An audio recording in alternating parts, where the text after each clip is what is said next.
Great. So thank you everybody for coming out. I'm Josh. I am a web developer at change.org. This is Mark. My name is Mark. I'm the founding CTO at change.org, and Josh and I are both on our platform team deciding the framework that we're moving our new application to. Yeah, so I'm going to start off and give you kind of the history of why change.org decided to go with Render in the first place. So we started off with this great idea that we were going to make our own isomorphic web framework and do it all ourselves. So some of the requirements, obviously, are we want the client and server side to be able to render everything. We want it to be extremely performant, and we want to use small focus libraries to do all of the work for us, because we have a lot of users in small countries using their cell phone with really poor signal, so download time is very important for us. So we went on for that for almost a year, and there were, of course, some problems. The first thing that happened was we built this service layer trying to do data fetching and keeping track of data on the models for the server and client ended up loading a lot.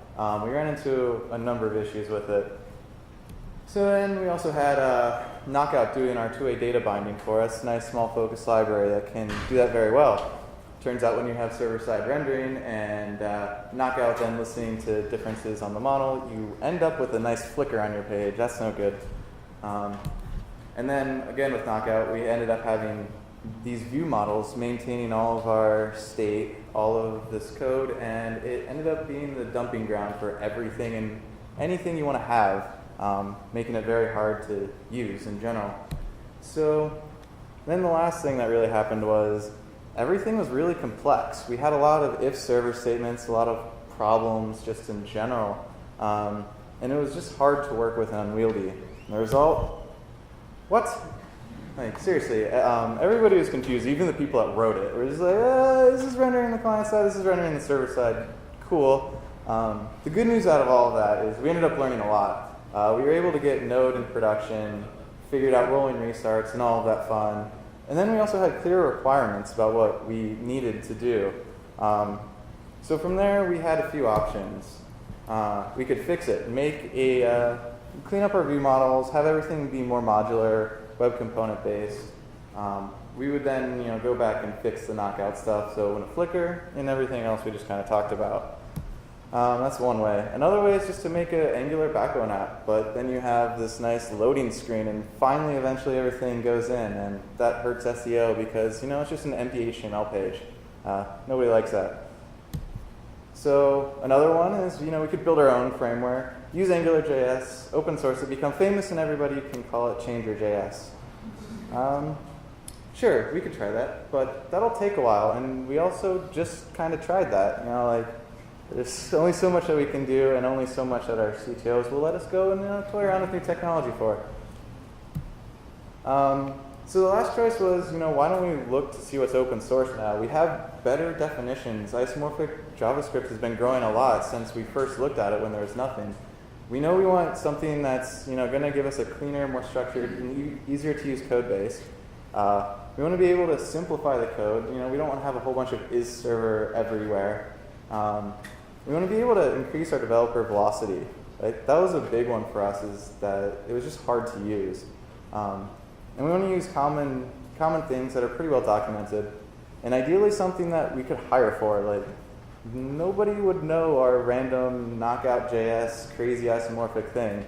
So it took a long time for developers to get used to it and try using it. And then we found Render. It was great. So Render kind of takes Express and Backbone and smashes them together. And these are two very active, very well documented frameworks. So, as I was digging into Render, you could see okay, this plays very nicely here, this goes here. That makes a lot of sense. So reading the Render source code becomes infinitely easier when you're accustomed to these two pieces of technology. We'd also get the fully rendered HTML page on the first load, which was the biggest, coolest thing. And then you also have the single page app experience as soon as you're done loading it. Everything will load, as everybody's been saying, is that you get the HTML page, it's loaded, and then everything wires up together so that it's all nice and pretty. We also got all of the benefits of just Backbone in general. We got the nice data models that could sync and store with our API. We got the collections and views that were very good at making web component style pieces of code. And then we also had all of the great additions to Backbone that Render did, so we don't have to end up repeating ourselves as much. So what are some of those Backbone additions that Render does so well? It adds controllers. If anybody here has ever programmed in Backbone, they know that their router.js file goes crazy. Most of their views initializations end up saying like, do I have this collection? No, go fetch it, and all sorts of craziness going on. And the controllers really simplify where you can put your code, how you structure it, and lets you just hit the ground running and not having to worry about the data. It also does a lot of stuff for the views. So one of the biggest things that we found was that it automatically links the views to the templates using the exports ID. So what's great about that, again, is like just it feels kind of like a web component. Like we have this HTML, we have this JavaScript, and they're very well intermingled, and it's just really easy to use. There's also pre and post render hooks. So it handles all of the actual HTML rendering for you because it has to do it differently on client and server. But it gives you these great hooks that allows you to go do things. I know somebody was asking about client-side specific stuff. In the post-render function, you can just add in like jQuery plugins or anything that you need the window to be guaranteed. You can just toss it in there. It's guaranteed to only run on the client side, so it's great. You also don't have to worry about just setting up your basic listeners. Like most A tags in Backbone will just redirect you away. This has it set up the other way that by default you stay on your Backbone router and then you just add a simple attribute to your A tag and then you can continue on and have it handle like a normal A tag. It also has built-in lazy loading. It was great to see how Trulia used the built-in lazy loading for all of their data below the fold. It really makes it fast and a great user experience when everything below the fold just kind of fills in later.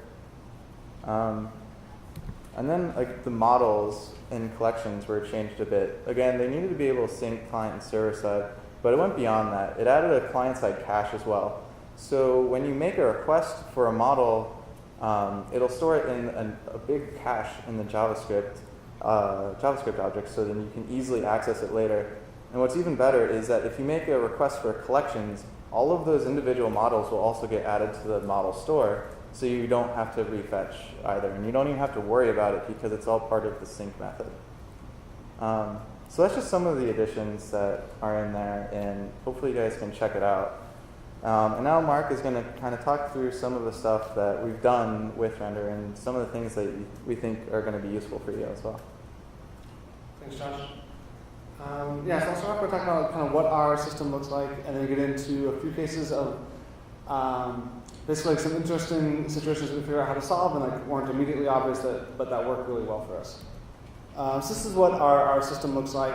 And again, so the thing that using Backbone kind of led us to, we were already moving in the direction of splitting up our application into multiple services. So having these backend services and making a RESTful API fits together perfectly with making a Backbone app. And this, so what our system looks like is on the very back end we have what we call our backend services. So things in the changelog environment, you have petitions, you have users, you have photos, you have organizations, things like that. And so these backend services are there. We have a services API kind of like aggregator in front of that, and then there's Render for the front end, and it makes it really clear where all of your different kind of logic goes. The backend services are just about data storage. That's all they care about. They provide an API to whatever database storage that you might be using. The services API then handles all of our business logic. So things like if model X gets created, then model Y needs to have this property updated, and you should send an email out to this user or things like that. That's all handled in the services API. And then that frees up the Render app to not have any business logic whatsoever, and it's just about your UX logic. So it's event handlers, what happens when you click here and there, loading the data, and it really gives us a really clear idea of when you think about like how does this work? Is this, and the thing we always ask ourselves, is this specific to the web application, or is this business logic that would also apply to say a native app or a public API of some sort, and that really helps separate where things go. Then API proxy is a piece of Render where the client side talks back through your API, and we found that it's a great place to plug in things that are browser specific, so things like session and cookie concerns that you might have to modify. So just one of the situations we came across is, how do you handle things that really are server-side only code? So for us, we store session in Redis, so you can't get to Redis from the client. So what are we going to do for things that need to modify session or load session to begin with? And what we found that the best two places to do this are you putting some middleware in front of your Render app for your initial GET that comes in, and then again that API proxy that handles every single GET, post, put, or update that comes from the client. So this is what that looks like. So you get an initial GET request in, goes through middleware, hits your Render app on the server side, returns HTML plus your JavaScript bundle that runs the app then on the client side, and then any user interactions go through the API proxy there. So those are here we go. For example, we can't, we don't want to use if server code, so we don't put any session stuff or things like that in the Render app because we don't want to wrap it around and only talk to Redis if you're on the server. But these two places are great for running server-side only code. And so an example of that is, the initial request comes in and maybe you have a Facebook cookie, so we know who you are from your Facebook cookie, and we need to log you in and initialize the session with your user ID. Or we have some sort of user token that identifies you. That happens in the middleware and sets up your session. So you're not logged in, and you hit the server side, you go back to the client, and you use the login form on the client side. That goes to the API proxy. And again, another great place to tie into updating your session. So the API proxy is your friend. We found that it's been a really useful place for us to put things that are kind of a user action that has a side effect. So by default in Render, the API proxy is just basic pass-through, but it's really easy to extend it, mount it as its own app under Express, which is what we do, and then you can add specific handlers for any given route. So you say everything else just does a direct pass-through, but this route I need to do something special with. So it's a great place to handle kind of odd requirements or like non-standard user interactions. And then we have a few of those specifically where we're transitioning our application from Rails into Node, and we still have some things where we have to coordinate behavior between the two applications. So things where we have to coordinate cookies and session and things like that. So the API proxy is a great place to do that, and it takes that kind of one-off weird stuff and puts an API proxy and not in your Render app. So your Render app just thinks it's messing with normal Backbone models. So it's been a great place for us to kind of separate out that logic. Another interesting thing that came up for us is what to do with models that reference other models. So kind of traditional RESTful interface, you get a petition, you get the petition object back. It has the user ID, the person who created it. So then we have to go get the user and get the user information back. The user has another sub-object, maybe like their photo information. You go get the photo and you come back with that. So somewhere, in order to get all that information that you need to display the page, you're going to have to make multiple sequence API calls. And we were trying to figure out, where should we do this? Should it be in Render, like in the controller where you're fetching the objects, or somewhere else?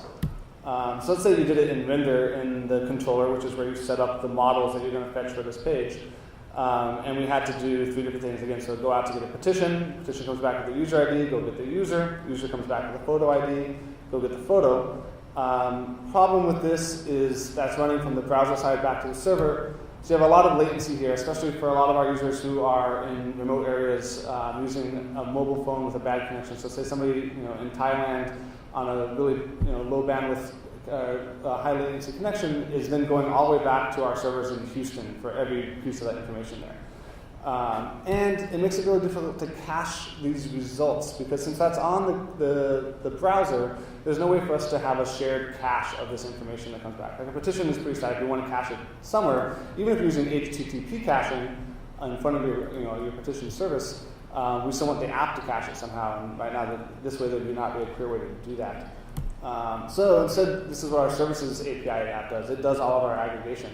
So the controller, the Render controller says, I want a petition, makes one request for the petition, and then the services API goes and makes 3 calls to get all the data and then returns a aggregated object with nested resources underneath it. And the services API and those backend services are located physically close to each other. They're in the same spot. So that round trip of making multiple sequence calls is not nearly as expensive there. Then it also allows us to cache these results. So that's running on the server, so we use memcache. You don't have to get the petition every time. So lots of times, even that little jump from the services API back to the petition service is cut out most of the time, and it just reads from cache and then returns back to the browser. So then the follow-up question to this was, how do we handle these nested objects in Render? So you have a kind of normal backbone model, like a petition, and we say you want to get the creator information and all these other nested objects on it.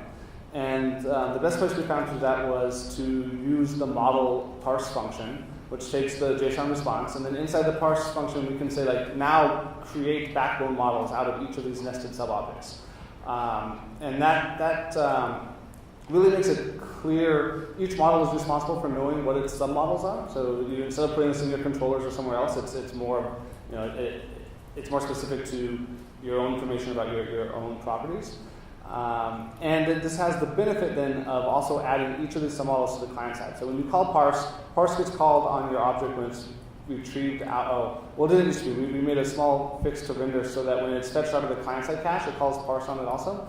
And then when you create the model, then it gets stuck into the client-side cache. So that means each of these submodels are in the client-side cache for you as well now. So say you land on a petition, and then we have the user who created it, and you want to click on the user, you go to that user's page to view them, and it doesn't make any server-side calls because that submodel was already cached for you. So slide that a couple of people shown tonight was Render the right decision for us, given lots of things that are out there right now. And for us, we've been really happy with the direction this is going, and Spike's that we're taking over maintenance of it because it fits really well with our needs.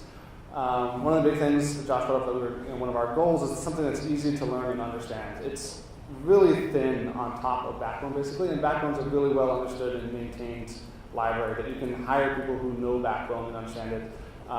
So for comparison, our old system, we had kind of 4 people who spent 9 months writing it, and they were the only 4 people who kind of sort of understood it. After 6 months of using Render, we have 11 people contributing code. A lot of these people are even junior engineers who are coming out of like Hack Reactor programs, things like that. You learn Backbone there. They're able to come in and be immediately contribute to our code base because we're using a library that is well understood. It's not new. It's something people know pretty well, and that's a big benefit for us. It has provided a lot cleaner code for us. So this is the petition, our petition page and our kind of old front end system that we wrote was around 5,000 lines of code, and in Render it's just about 1,100 lines of code. Some of those lines of code have been moved to other places, but that's kind of the whole point. It makes it really clear what code belongs where. So this UX code is 1,000 lines long. We have a little bit of code in the services API, and things go where they belong. And as Ethan talked about, like, it's pretty straightforward to extend in places where you have your own specific requirements. It's whether it's a library or framework.